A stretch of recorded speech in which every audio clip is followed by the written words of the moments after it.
Ozamis City ng Ozamis Occidental. Sa magtanaw ka nato karon pinaagi sa Facebook page ug YouTube channel sa AONC. Kumusta may adlaw July 24, 2026 para sa pinakalhing balitang asenso sa Ozamis City, District 2 sa Ozamis Occidental. This is Ozamis Today.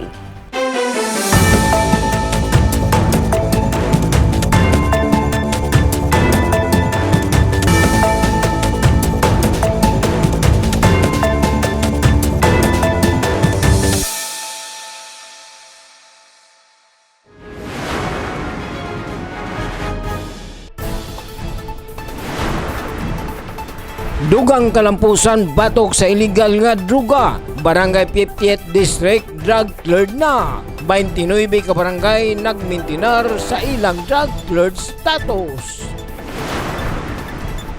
Talento og advokasya sa nutrisyon o kinayahan gipakita sa mga kabataang Ozamis noon. Cluster 8 nanguna sa poster making contest.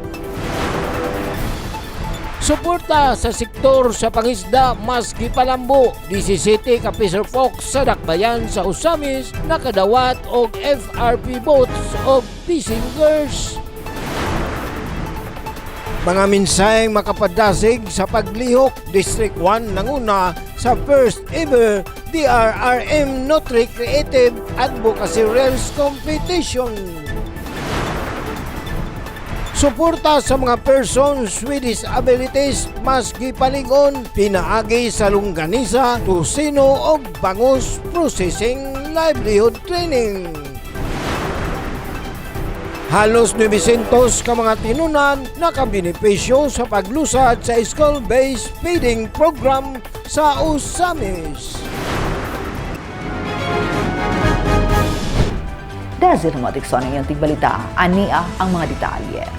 Dugang kalampusan na abatok sa illegal nga droga, barangay 50th District drug cleared na 29 ka mga barangay nagmentenar sa ilang drug cleared status. Ang good news na ining report.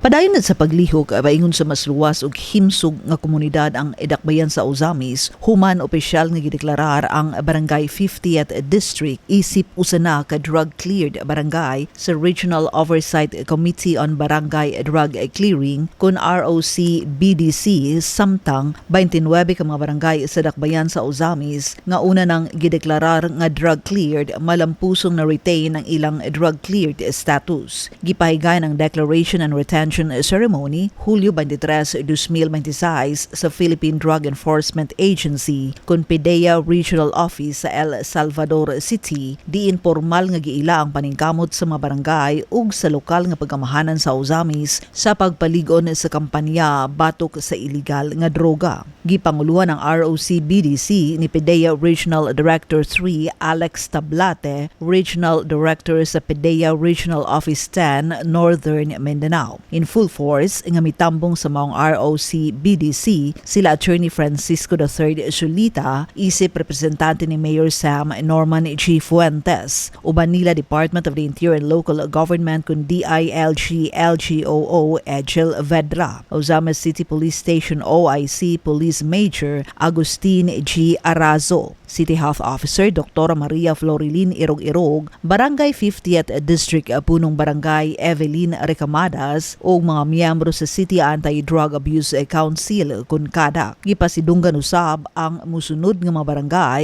tungod sa ilang makanunayon nga dedikasyon ug padayon nga paningkamot sa pagmentenar sa luwas ug drug-free nga komunidad. Kalabayan, Kapukaw C, Kapukaw Proper, Kugon, Dalapang, Diguan, Embargo, Gimad, Kinuman Sur, Mulikay, Pulot, Senuza, Stimson Abordo, Trigos, Balintawak, Bungbong, Cavite, Dimaluna, Gala, Gutukan Diot, Gutukan Edako, Gingona, Labinay, Liposong, Litapan, Manaka, Pantaon, Sangay Diot ug Tabid. Kini kalampusan nagpakita sa padayon og ligon nga paningkamot sa kanunay asenso Ozamis Administration uban sa papangulo ni Mayor Sam Norman Fuentes sa pagpaligon sa mga programa batok illegal nga droga pinaagi sa ligon nga panag-alayon uban ang PDEA, DILG DILG, PNP, mga opisyal sa barangay ug komunidad. Samtang nagkadaghan ng mga barangay nga nakakabot ug nakapadayon sa ilang drug cleared status, nagpadayon sa mga dakbayan sa Ozamis sa pagpalig-on sa pananaw ni ini nga mahimong usa ka mas luwas ay drug-free ug mas progresibong ay dakbayan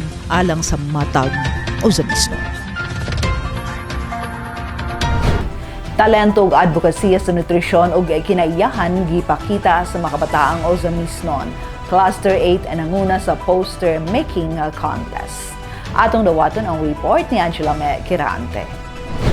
Midanag ang talento pagkamamugnaon og dedikasyon sa mga kabatan-unang Ozamisnon samtang nagpasundayag sa ilang artistikong abilidad atol sa poster-making contest nga gipahagayon Hulyo 23, 2026 sa Barangay Aguada Covered Court nga gisalmutan sa napulo ka mga clusters nga naglangkob sa nagkalain-laing barangay sa dakbayan sa Ozamis. Ubos sa temang nutrisyon at kalikasan ating pangalagaan, gitumong sa mga kompetisyon ang pagdasig sa mga kabatan-unan nga mahimong aktibong tigpasiugda sa kahimsug ug pagpanalipod sa kinaiyahan nga nagpalig-on sa mensahe nga ang pag-atiman sa panglawas sa katawhan ug pag-amuma sa kalikupan usa ka hiniusang tahas sa matag usa. Aktibong mipakita sa ilang suporta ug mitambong sumawong kalihukan si City Councilor Catherine Catcat C. Lim, Chairperson sa Committee on Health, isip representante ni Mayor Sam Norman G. Fuentes, kauban sila City Nutrition Officer 4 Lileth Navarez ug Mr. Joel Balsita sa Solid Waste and Environmental Management Office Consuemo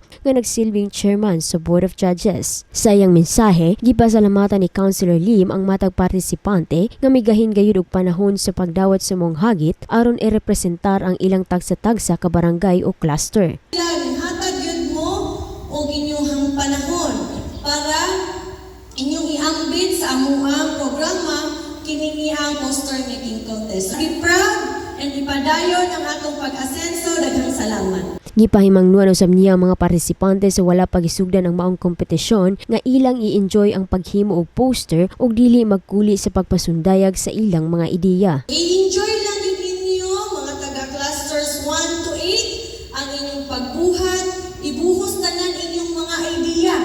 Kung unsaon nato unsaon ninyo pamaagi sa inyong posters nga inyong ipadayag inyong mensahe kabahin sa atong tema ug dili lang nga para lang sa atoa kundi para sa inspiration sa ato ang mga kabatan-unan. Gipadayag usab ni City Nutrition Officer 4 Navarez ang dakong kalambigitan sa mga kabatan-unan sa pagpasiugda sa kahibalo ug pagpalapad sa mga advokasya alang sa hustong nutrisyon ug pagpanalipod sa kalikupan. So kamong mga SK, kato kayo mo og kalambigitan niini. Nako ang inyong tingog maoy nagrepresentar sa mga kabataan sa inyong mga kabarangayan. So sa inyong pag-drawing karon sa inyong poster, inyong mapakita ang inyong advokasya dili lang sa pag-amping sa kinaiyahan kundi sa pag-baton o maayong nutrisyon. Pinaagi sa ilang mga obra, gipakita sa mga partisipante ang ilang abilidad sa paghimo og mga makahulukanon ug makapadasig nga dibuho nga naghulagway sa dakong papel sa hustong nutrisyon, himsog nga pagkinabuhi ug responsableng pagpanalipod sa kinaiyahan. Human sa pagpakita sa nakalanlaing artistic style ug mabulukon apan makahulukanon nga mga drawing, naangkon sa Cluster 8 ang unang pwesto, samtang ang second place nakuha sa Cluster 9 ug ang Cluster 7 maoy nakasungkit sa ikatulong pwesto. Sa mensahe ni Barangay Kagawad Annalyn Pigalan nga nagrepresentar kang Aguada Punong Barangay Leo Pigalan, iyang gipasalamatan ang malampusong pagpahigayon sa mga kompetisyon ug gipaambit usab niya ang ilang padayon nga suporta alang sa padayon nga kalambuan sa syudad. Committee on Health, kami mapasalamaton na kita successful ang atong poster making karong kahapon bisan pa man sa ulan. Kami uban sa council mapasigabuhon o kanunay walagad o suporta alang sa kalambuan sa atong syudad. Ang maong kalihukan kabahin sa pagsaulog sa ika-52 nga National Nutrition Month nga napatuman uban sa bugos nga suporta sa kanunay Ascenso Uzamis Administration pinaagi sa City Nutrition Office kauban ang mga nagkalain-laing partner agencies. Pinaagi sa mga programa sama niini padayon nga gihatagan og luna sa dakbayan sa Uzamis ang mga kabatanunan aron magamit ang ilang talento ug pagkamamugnaon isip kusganong instrumento sa pagpasiugda sa mas himsog nga komunidad, mas limpyo nga palibot ug mas nuntian og malungtarong Uzamis. Alang sa Uzamis Today, ako si Angela May Tirante. Salamat me, suporta sa sektor sa pangisda mas gipalambo di 7 ka fisher folks sa dakbayan sa Uzamis nakadawat og FRP boats ug fishing gears. Yon siya medalyo alang sa report. Sa mas gipahingusgan nga suporta alang sa sektor sa mga mananagat sa dakbayan sa Uzamis, gipaygayon Hulyo 15 ning tuiga sa Bureau of Fisheries and Aquatic Resources kun BIPAR, Provincial Fisheries Office Uzamis City, ang turnover sa fiber reinforced plastic nga pambut ug ang pag-apod-apod sa nagkalain-laing fishing gears ngadto sa 17 ka fisher folks aron mapalambo ang ilang pangisda ug mapalig-on ang ilang panginabuyan. Ang 17 ka fisher folk nagagikan sa barangay Doña Consuelo, San Antonio, Tabid ug Katadman, Manabay. Din ang napulo kanila nakadawat og multiple hook and line, 3 ang nakadawat og bottom set gel net, 2 ang nakadawat og drip gel net ug 2 ang nakadawat og fiber reinforced plastic nga pambot. Mitambong sa maong kalihukan sila Vice Mayor Simplicia Bibi Onire, isip representante ni Mayor Sam Norman J. Fuentes, OIC City Agriculturist Paquito Gasal Jr. o Bureau of Fisheries and Aquatic Resources BIPAR 10 Regional Director Edward Yasay nga nagpadayag sa ilang lig-on nga suporta alang sa sektor sa mga mananagat.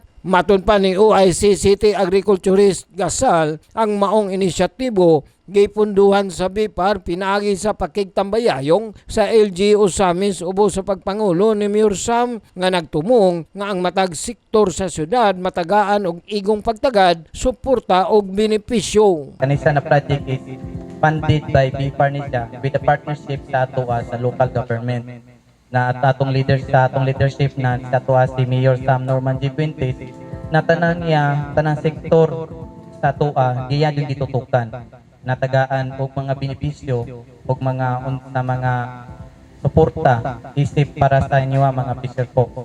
Kabahin kini sa padayon nga paningkamot sa kanunay Ascenso Uzamis Administration nga maghatag og lig-on og inklusibong suporta sa matag sektor aron masiguro nga walay sektor nga mapasagdan og mabiyaan. So tanang sektor iya yung gitutukan para walay mabiya. Kay mo na ang gusto ni Mayor Sam nga tanang sektor walay mabiya magdungan jud sa atoa jud na ginaistorya sa atoa jud nga kanunay Ascenso Uzamis. Gipasiugda usab ni BIPAR 10 Regional Director Yasay ang kamahinungdanon sa pagtinabangay sa pag-atiman, pagpalambo ug pagpanalipod sa kadagatan. Iyang ipahinumduman ang mga benepisyaryo nga ang pagpreserbar sa mga bahandi sa kinaiyahan dili lamang responsibilidad o tahas sa BIPAR ug LGU kundi usa-usab katahas sa tanang katawan. Sa atong mga minahal nga mga mananagat nga padayon nga pakiglapikit nga kami nang hinaot dili lang unta sa matag turnover apan kalakip na ang pag-atiman, pagpalampo, pag-amuma sa atong mga kadagatan. Pahayag pa niya ang maong programa nagtumong sa paghatag og dugang oportunidad, suporta og kalig-on sa panginabuhian sa mga fisher folk aron mahimong lig-on nga kaabag sa ilang adlaw-adlaw nga panginahanglan. Ini nga kalihukan tumong ni BIPAR sa gobyerno pinaagi ni BIPAR o ni LGU nga mahatagan og dugang tikbawan ang atong mga mananagat ug kami nang hinaot nga kini makatabang. Giawhag usab ni Vice Mayor Bibi Nere ang mga fisher folks nga ipadayon ang maampingong paggamit sa mga gasa sa kadagatan pinaagi sa pagpanalipod ug pagpalambo sa kinaiyahan aron masiguro ang padayon nga kadagaya nga kahinguhaan sa dagat. Dako kita pribilehiyo nga ihatagas sa mainindot kaayo nga panahon, mainindot kaayo nga panginabuhi. Diha sa pagkadagatan, usa dili at yun nato na pusara. No? Ang atong yun nga kanang tulubagon mo. Usaon na to pagpalang while it is true. Nga kita nanginabuhi usap. Kita mga mananagat nanginabuhi usap diha sa kadagatan. Apan ato usap sa tungdanan ang pagpalambo o panalipod sa mga isda. Samtang ipadangat ni Orlando Rosauro Jr. usa ka fisherfolk gikan sa barangay Katadman, Manabay ang iyang dakong pagpasalamat ngadto sa BIPAR ug lokal nga pangagamanan tungod kay usa siya sa nakadawat sa maong pambut. Ako salamat sa BIPAR o sa LTO. Ako usa ko sa nakadawat og fiber o sa honorable na mayor. Salamat ko o sa Sinto Sami. Hangyo og pahinumdum usab ni aquaculturist Jane Lines ngadto sa matag fisherfolk. Pero akong hangyo karon ha, kay di man ta parihog na dawat, ayaw lang pud kasakit. Katong naa nakadawat og mauni, pasalamat. So, ang word nga ako ang ihatag ninyo karon nga mahinumduman yun nato kanunay, ang word nga pasalamat. Kana gid siya nga word. Kung ang atong kasing-kasing mapasalamaton, magamay og madagkong mga butang ug mga panalangin. Ana, dako na kaina siya katabang sa ato. Uban sa padayon nga panaghiusa tali sa BIPAR ug lokal nga pangagamanan, nagpadayon ang ilang paningkamot sa pagpalig-on sa sektor sa pangisda pinaagi sa mga programa nga dili lamang naghatag og kagamitan kundi nag-amo mausab sa malungtarong panginabuyan o pagpanalipod sa bahandi sa kadagatan. Alang sa Usamis Today, ako si Yonsho Medalyo. Salamat Ilyonsyo, ang mga mensaheng makapadasig sa pagliho. District 1 nanguna sa first ever DRRM Nutri Creative Advocacy Reels competition. Ano yung report?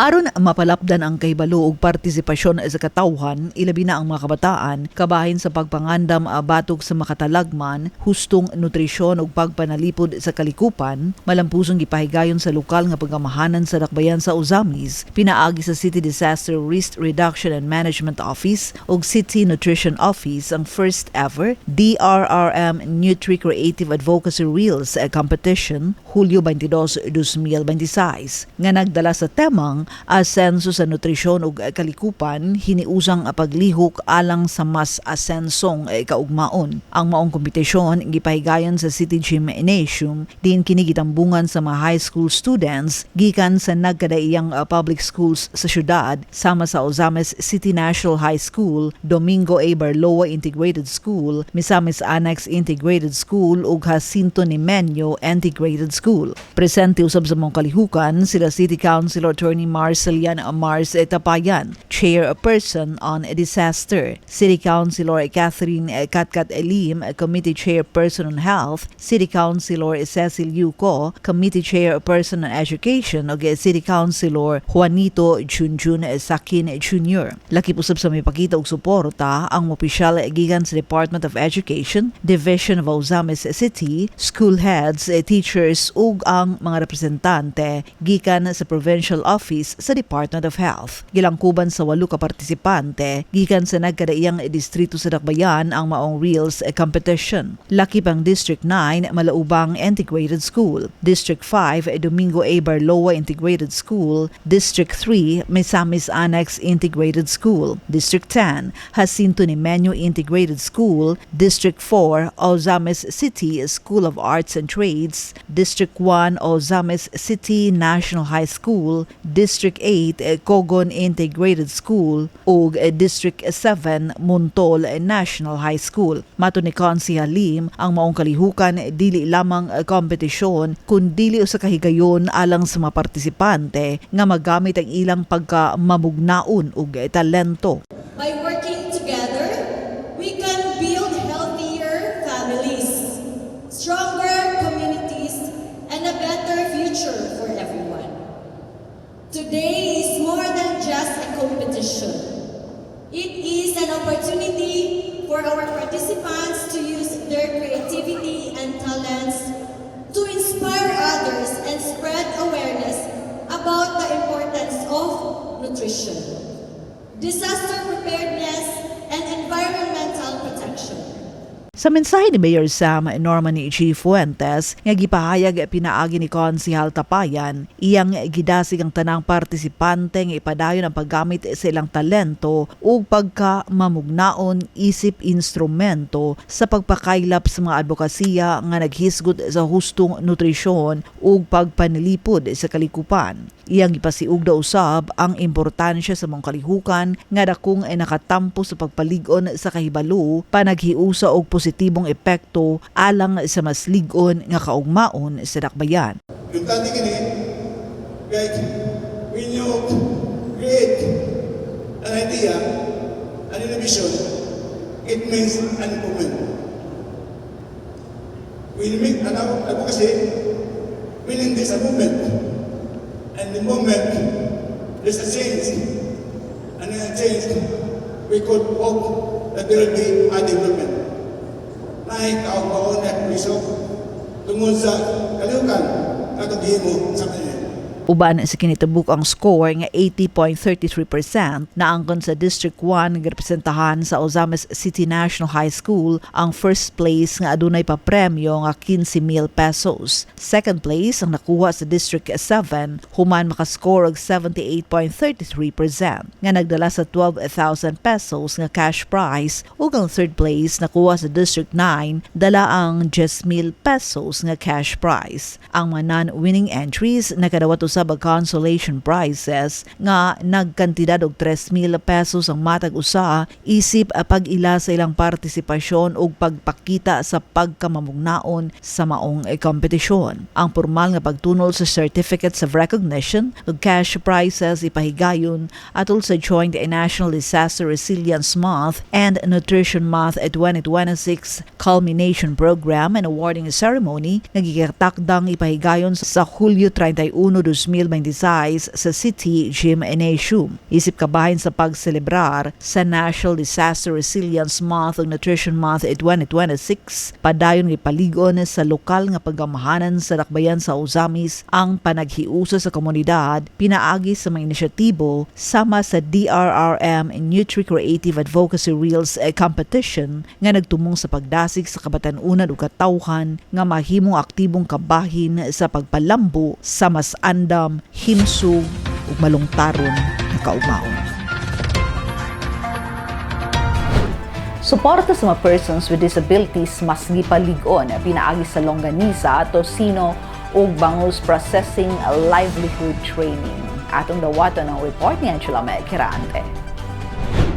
Subay sa Proclamation No. 597 Series 2024 nga nagdeklarar sa Hulyo 17 hangtod 23 sa matag tuig isip National Disability Rights Week gipahigayon sa lokal nga panggamhanan sa dakbayan sa Ozames pinaagi sa City Social Welfare and Development Office kun CSWDO Hulyo 22, 2026 ang usa ka hands-on livelihood training sa longganisa, tosino ug bangus processing alang sa mga persons with disabilities kun PWDs aron mapalambo ang ilang kahanas ug mapalapad ang ilang mga oportunidad sa panginabuhian. Ang maong kalihukan kabahin sa pagsaulog sa 48th National Disability Rights Week nga nagdala sa temang Rights First, Legislation Forward, Strategic Action for Equal Participation and Inclusive Development. Gipahigayon ang maong livelihood training sa Office of the Senior Citizens Affairs kun OSCA sa Barangay Aguada din ang mga partisipante nakakat-on og praktikal nga pamaagi sa pag-andam, pag-debone ug pag-fillet sa bangus, pag-marinate o gustong packaging sa produkto ubos sa pagdumala ni Mrs. Jocelyn Sabihon. Isip representante ni Mayor Sam Norman G. Fuentes, ang maong kalihukan gipanguluhan ni City Councilor Sancho Sani Waminal Jr., Chairperson sa Committee on PWDs and Senior Citizens, uban nila Miss Jufel Ronnie, Administrative Officer 5 sa TESDA Provincial Office, nga nagrepresentar kang Provincial Director Romel M. Natad, TESDA CBTP Focal Person Andro A. Kahilog ug Disability Affairs Officer 2 Jose Eugenio Zafra. Sumala pa ni Miss Jufel, iyang gipasiugda ang abisan pa adunay kakulangon o disability, dili kini mamahimong babag sa pagkabot sa mas maayong kinabuhi. Sa atong kakulangon, no? Maski wala tay kamot, unsay kulang sa dili na siya hindrance, no? Nga makakabot ta og maayong kinabuhi. So, muna atong hinumduman nga bisan pa unsay kakulangon nga naa sa ato ato karon kung maningkamot lang ta, dili gid ta makaingon nga magpuyo ta nga lisod, no? Bisan unsa ra ang atong makaya nga makapanganibuhi ta, ato dyan ang buhaton. Gipareho usab ni Consiel Sani Waminal nga ang disability dili maoy magtakda sa kaugmaon sa usa ka tawo kundi ang iyang determinasyon ug pagpaningkamot. I always believe that disability does not define a person's future. Determination does. Ang tinuod nga sugod sa usa ka tawo dili ang iyang limitasyon. Kung dili ang iyang kaisog nga mapadayon bisag unsa pa ang mga hagit na iyang giatod. Matud pa niya, ang maong livelihood training di lamang nagtudlo sa paghimo og longganisa, tusino ug bangus processing, kundili usa-usab kapag pamuhunan sa paglaom, pangandoy ug kahanas nga mahimong lig-on nga tinubdan sa panginabuhian. Dili lang ta magkat-on sa paghimo og longganisa. Tusino ang pag-process o bangus. We are also investing hope. We are investing in dreams. We are investing in skills that can become a livelihood, a source of income, and perhaps even a successful business in the future. Ang maong programa nagpakita sa padayong paningkamot sa kanunay Ascenso Uzamis Administration sa pagtukod og inklusibong komunidad pinaagi sa paghatag og patas nga kahigayunan sa mga persons with disabilities aron mapalambo ang ilang kahanas, makaangkon og mga livelihood opportunities ug mahimong aktibong kabahin sa padayon nga kalambuan sa syudad nga nagpamatuod sa pasalig niini nga walay usa nga mabiyaan sa panaw padulong sa kanunay Ascenso Uzamis. Alang sa Uzamis Today, ako si Angela May Kirante. Salamat me, halos na 200 ka matinunan nakabenepisyo sa paglusad sa school-based feeding program sa Ozamis. Yato ang nagtutukan ni Glenn Ray Ruluna ang maong balita. Ani ang iyong report. Opisyal nang gilusad sa Schools Division sa Ozamis City Central School ang kick-off activity sa school-based feeding program alang sa school year 2026 to 2027 din mukabat sa kapin 900 ka mga tinunan ang una nakabenepisyo sa mga programa nga gitumong sa pagpalambo sa kahimsog ug nutrisyon sa mga kabataan. Among kalihukan lig-on nagsuportahan sa kanunay Ascenso Ozamis Administration ubos sa liderato ni Mayor Sam Norman Fuentes. Mitambong usab si City Councilor Cecil Coque sa chairperson sa Committee on Education sa sangguniang panglungsod. Nga mipadayag nga ang administrasyon na ni Mayor Sam magapadayon sa pag-abag o pagpalikon sa mga programa sa Schools Division of Ozamis City na naghatag og kaayuhan sa mga estudyante.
Anaw sa mitambong sa mga kalihukan sila si City Nutrition Action Officer Ma'am Lileta Navarez, Barangay 50th District Kapitan Evelyn Recamadas, Barangay Kagawad Pito Apatan sa Barangay Tinago sa ngalan ni Kapitan Ricky Fuentes. Ubos sa school-based feeding program ang tanang kindergarten o grade 1 learners sa mga pabubulgong eskwelahan na makadawat ug adlaw-adlaw nga init ug masustansyang pagkaon sulod sa 82 ka adlaw. Lagip na ang feeding period aron nga mapugngan ang pagkawala sa pagkatimbang ug malnutrisyon sa mga kabataan. Gilauman nga sa umaabot nga mga adlaw ipatuman usab ang mga programa sa ubang mga pampubliko eskwelahan sa dakbayan aron nga mas daghang kabataan ang makabenepisyo sa mga programa. Nagapakita kini sa padayon nga pagpaningkamot sa DepEd ug sa kanunay asenso usab sa administration sa pagtukod og masimsog, lig-on ug mas andam nga kabatan-unan alang sa umaabot.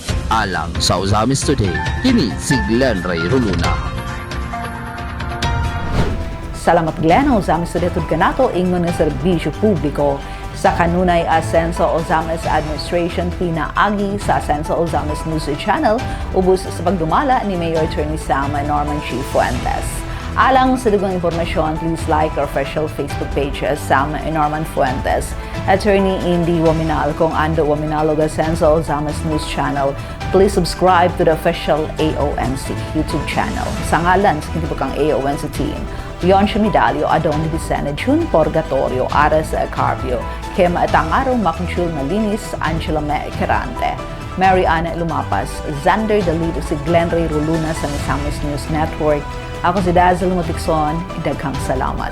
Kanunay Asenso Uzamis, padayon Asenso Segundo Distrito, Asenso Misamis Occidental, Asenso Pinoy.